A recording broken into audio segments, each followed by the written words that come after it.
Cricket ಜಗತ್ತಿನ interesting ಸುದ್ದಿಗಳನ್ನ quick ಆಗಿ ಹೇಳ್ತೇನೆ ಕ್ರಿಕೆಟ್ ರೌಂಡಪ್ ನಲ್ಲಿ. ನಾನು ಶಾಂತ, ನೀವು ಸುದ್ದಿಯಾನದ ಸಬ್ಸ್ಕ್ರೈಬರ್ ಆಗೋದಕ್ಕೆ ಮರಿಬೇಡಿ. ಪಾಕಿಸ್ತಾನ ವಿರುದ್ಧದ 2 ಪಂದ್ಯಗಳ ಟೆಸ್ಟ್ ಸರಣಿಯನ್ನ ಬಾಂಗ್ಲಾ ತಂಡ ಕ್ಲೀನ್ ಸ್ವೀಪ್ ಮಾಡಿಕೊಂಡಿದೆ. ಈ ಗೆಲುವಿನೊಂದಿಗೆ ಬಾಂಗ್ಲಾ ಟೀಮ್ ಐತಿಹಾಸಿಕ ಸಾಧನೆ ಮಾಡಿದೆ. ಇದೇ ಮೊದಲ ಬಾರಿಗೆ ಬಾಂಗ್ಲಾ ಪಾಕಿಸ್ತಾನದಲ್ಲಿ ಟೆಸ್ಟ್ ಸರಣಿಯನ್ನ ಗೆದ್ದುಕೊಂಡ ದಾಖಲೆ ಬರೆದಿದೆ.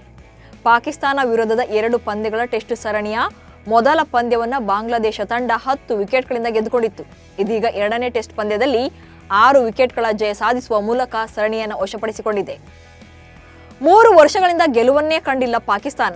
ಹೌದು, ಪಾಕ್ ಟೀಮ್ ಕಳೆದ 3 ವರ್ಷಗಳಲ್ಲಿ ತವರಿನಲ್ಲಿ 10 ಟೆಸ್ಟ್ ಪಂದ್ಯಗಳನ್ನಾಡಿದೆ. ಈ ವೇಳೆ ಎಲ್ಲಾ ಪಂದ್ಯಗಳಲ್ಲೂ ಕೂಡ ಸೋಲು ಕಂಡಿದೆ. ಇದಕ್ಕೂ ಮುನ್ನ ಆಸ್ಟ್ರೇಲಿಯಾ, ಇಂಗ್ಲೆಂಡ್, ನ್ಯೂಜಿಲೆಂಡ್ ತಂಡಗಳ ವಿರುದ್ಧ ಪಾಕಿಸ್ತಾನ ತಂಡ ಸೋಲನ್ನ ಕಂಡಿತ್ತು. ಅಂದ್ರೆ ಪಾಕಿಸ್ತಾನ ತಂಡ ತವರಿನಲ್ಲಿ ಟೆಸ್ಟ್ ಪಂದ್ಯ ಗೆದ್ದು ಬರೋಬ್ಬರಿ 1303 ದಿನಗಳೇ ಕಳೆದಿವೆ.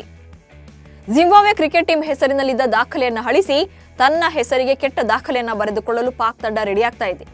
ಟೆಸ್ಟ್ ಕ್ರಿಕೆಟ್ ಇತಿಹಾಸದಲ್ಲಿ ತವರಿನಲ್ಲಿ ಸತತ ಸೋಲುಗಳನ್ನು ಅನುಭವಿಸಿದ ಅತ್ಯಂತ ಕೆಟ್ಟ ದಾಖಲೆ ಜಿಂಬಾಬ್ವೆ ತಂಡದ ಹೆಸರಿನಲ್ಲಿದೆ.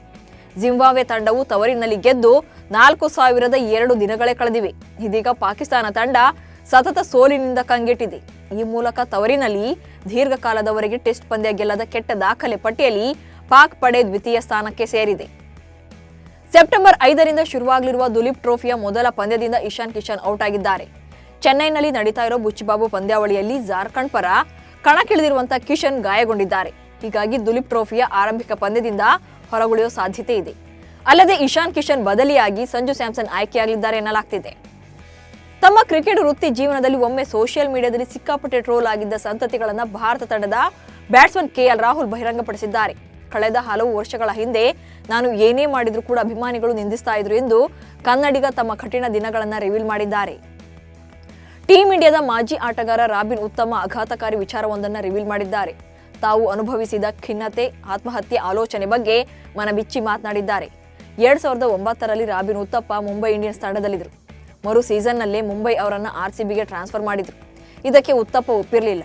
ಟ್ರಾನ್ಸ್ಫರ್ ಪೇಪರ್ಗಳಿಗೆ ಸಹಿ ಹಾಕೋಕೆ ನಿರಾಕರಿಸಿದ್ರು. ಟ್ರೇಡ್ ಪತ್ರಗಳಿಗೆ ಸಹಿ ಮಾಡದೇ ಇದ್ರೆ ಪ್ಲೇಯಿಂಗ್ 11ನಲ್ಲಿ ಚಾನ್ಸ್ ಕೊಡಲ್ಲ ಎಂದು ಮುಂಬೈ ಇಂಡಿಯನ್ಸ್ ಫ್ರಾಂಚೈಸಿ ಉಸ್ತುವಾರಿಯೊಬ್ಬರು ಬೆದರಿಕೆಯೊಡ್ಡಿದ್ರಂತೆ. ಹೀಗಾಗಿ ನಾನು ಟ್ರಾನ್ಸ್ಫರ್ಗೆ ಒಪ್ಪಲೇಬೇಕಾಯಿತು ಎಂದಿದ್ದಾರೆ. ಇದರಿಂದ ನಾನು ಖಿನ್ನತೆಗೆ ಒಳಗಾದೆ ಎಂದು ರಾಬಿನ್ ಉತ್ತಪ್ಪ ಹೇಳಿದ್ದಾರೆ. T20 ಕ್ರಿಕೆಟ್ನಲ್ಲಿ ಸೌತ್ ಆಫ್ರಿಕಾದ ಕ್ರಿಕೆಟಿಗ ಇಮ್ರಾನ್ ತಾಹಿರ್ ಹೊಸ ಇತಿಹಾಸ ಬರೆದಿದ್ದಾರೆ. ಅದು ಸಹ 45ನೇ ವಯಸ್ಸಿನಲ್ಲಿ ನಾಯಕನಾಗಿ ಕಣಕ್ಕಿಳಿಯುವ ಮೂಲಕ. T20 ಕ್ರಿಕೆಟ್ನಲ್ಲಿ ನಾಯಕನಾಗಿ ಕಣಕ್ಕಿಳಿದ ಅತ್ಯಂತ ಹಿರಿಯ ಆಟಗಾರ ಎಂಬ ದಾಖಲೆ ಇದೀಗ ಇಮ್ರಾನ್ ತಾಹಿರ್ ಪಾಲಾಗಿದೆ. ಇಮ್ರಾನ್ ತಾಹಿರ್ ಕೆರೆಬಿಯನ್ ಪ್ರೀಮಿಯರ್ ಲೀಗ್ನಲ್ಲಿ ಗಯಾನಾ ಅಮೆಜಾನ್ ವಾರಿಯರ್ಸ್ ತಂಡದ ನಾಯಕರಾಗಿ ಕಣಕ್ಕಿಳಿತಿದ್ದಾರೆ. ಚಾಂಪಿಯನ್ಸ್ ಟ್ರೋಫಿ ಆರಂಭಕ್ಕೂ ಮುನ್ನ ಇಂಗ್ಲೆಂಡ್ ತಂಡ ತನ್ನ ಕೋಚ್ ಅನ್ನ ಬದಲಿಸಿದೆ. ಈಗಾಗಲೇ ಇಂಗ್ಲೆಂಡ್ ಟೆಸ್ಟ್ ತಂಡದ ಕೋಚ್ ಆಗಿ ಯಶಸ್ವಿಯಾಗಿರುವ ಮೆಕಲಂ ಅವರಿಗೆ ಏಕದಿನ ಮತ್ತು T20 ತಂಡಗಳ ಕೋಚಿಂಗ್ ಜವಾಬ್ದಾರಿಗಳನ್ನು ನೀಡಲಾಗಿದೆ. ಇದಕ್ಕೂ ಮುನ್ನ ಏಕದಿನ ಮತ್ತು T20 ತಂಡಗಳ ಮುಖ್ಯ ಕೋಚ್ ಆಗಿ ಮ್ಯಾಥ್ಯೂ ಮೋಡ್ ಕಾರ್ಯನಿರ್ವಹಿಸಿದರು. ಕಳೆದ ಏಕದಿನ ವಿಶ್ವಕಪ್ ಹಾಗೂ T20 ವಿಶ್ವಕಪ್ನಲ್ಲಿ ಇಂಗ್ಲೆಂಡ್ ತಂಡ ಕಳಪೆ ಪ್ರದರ್ಶನ ನೀಡಿದ್ರಿಂದ ಮ್ಯಾಥ್ಯೂ ಮೋಡ್ ಅವರನ್ನು ಮುಖ್ಯ ಕೋಚ್ ಹುದ್ದೆಯಿಂದ ಕೆಳಗಿಳಿಸಲಾಗಿದೆ. RCB hero Anuj Rawat Delhi Premier ಲೀಗ್ನಲ್ಲಿ ಸಿಡಿಲಬ್ಬರದ ಶತಕ ಸಿಡಿಸಿ ಗಮನ ಸೆಳೆದಿದ್ದಾರೆ. ದೆಹಲಿ ಮೂಲದ ಅನುಜ್ ರಾವತ್ ಕ್ರಿಕೆಟ್ ಕರಿಯರ್ಗೆ ಜೀವ ತುಂಬಿದ್ದೇ RCB. ಈ ಬಗ್ಗೆ ಖುದ್ದು ಮಾತನಾಡಿರೋ ಅನುಜ್ ರಾವತ್, ಮೊದಲು IPL ಫ್ರಾಂಚೈಸಿ ತಂಡಗಳಿಗೆ ಟ್ರಯಲ್ ಕೊಡ್ತಾ ಇದೆ. ನಂತರ ನನ್ನನ್ನು IPL 2022ರ ಮೆಗಾ ಹರಾಜಿನಲ್ಲಿ RCB ಖರೀದಿ ಮಾಡಿತ್ತು. ಇದು ನನ್ನ ವೃತ್ತಿ ಜೀವನಕ್ಕೆ ಅತ್ಯಂತ ದೊಡ್ಡ ತಿರುವು ಎಂದಿದ್ದಾರೆ. RCBಯಿಂದ ಭರ್ಜರಿ ಆಫರ್ ಬಂದಾಗ ತಿರಸ್ಕರಿಸಿದ್ದ ಆಸ್ಟ್ರೇಲಿಯಾ ವೇಗಿ ಇದೀಗ ಜೀವನ ನಿರ್ವಹಣೆಗಾಗಿ ಅಕೌಂಟ್ಸ್ ಮ್ಯಾನೇಜರ್ ಆಗಿ ಕಾರ್ಯನಿರ್ವಹಿಸ್ತಾ ಇದ್ದಾರೆ. ಆಸೀಸ್ ಮಾಜಿ ಎಡಗೈ ವೇಗಿ ನೇಥನ್ ಬ್ರ್ಯಾಕನ್ ಕ್ರಿಕೆಟ್ ಜಗತ್ತು ಕಂಡ ಅತ್ಯುತ್ತಮ ಎಡಗೈ ವೇಗಿ ಎಂದೇ ಫೇಮಸ್. ಇವರಿಗೆ RCB 1.3 ಕೋಟಿ ರೂಪಾಯಿ ಆಫರ್ ಕೊಟ್ಟು ಖರೀದಿ ಮಾಡಿತ್ತು.